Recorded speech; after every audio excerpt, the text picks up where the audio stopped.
شریعت مطہرہ نے مال کو ایک جگہ روکنے سے منع فرمایا اور لوگوں کے منافع ہمیشہ پیش نظر رکھے تاکہ کثیر تعداد میں لوگوں کو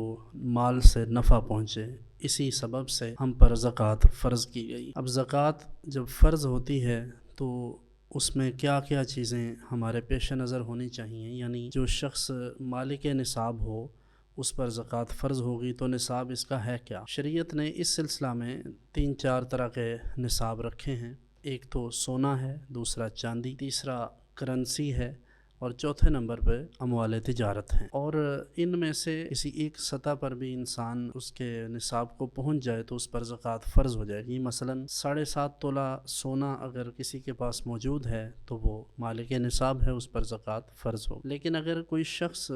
مالک نصاب بئی صورت ہے کہ اس کے پاس 7.5 تولہ سونا تو نہیں، اس کے پاس 3 تولہ سونا ہے، باقی اس کے پاس کچھ چاندی ہے اور کچھ اپنی حاجات اصلیہ سے ہٹ کر کچھ مال جمع ہے، یعنی جب کوئی شخص 52.5 تولہ چاندی کے برابر مال رکھتا ہو جو اس کی حاجات اصلیہ سے فارغ ہو، یعنی اس سے ہٹ کر ہو، تو ایسی صورت میں وہ مالک نصاب کہلائے گا۔ مالک نصاب ہونے کی صورت میں اسے زکوٰۃ ادا کرنا ہوگی، اور صدقات واجبہ میں سے زکوٰۃ ہو یا صدقہ فطر ہو یا عشر وغیرہ ہوں، کوئی شخص اپنے ماں باپ کو، اپنے دادا دادی کو اور اس طرح اوپر کے لوگوں کو، اور اسی طرح اپنی فروع کو یعنی اپنی نسل کو، اپنے بچوں کو، اپنے پوتے پوتیاں نواسے وغیرہ، ان کو بھی زکوٰۃ نہیں دے سکتا۔ اسی طرح شوہر اپنی بیوی کو اور بیوی اپنے شوہر کو نہیں دے سکتی۔ علاوہ ازیں جو تمام رشتہ دار ہیں، بہن بھائی ہیں، وہ مستحق ہونے کی صورت میں زکوٰۃ وغیرہ لے سکتے ہیں۔ اور اس پر حولان حول شرط ہے، یعنی زکوٰۃ کی فرضیت کے لیے سال گزرنا شرط ہے، اور وہ قمری سال ہے جو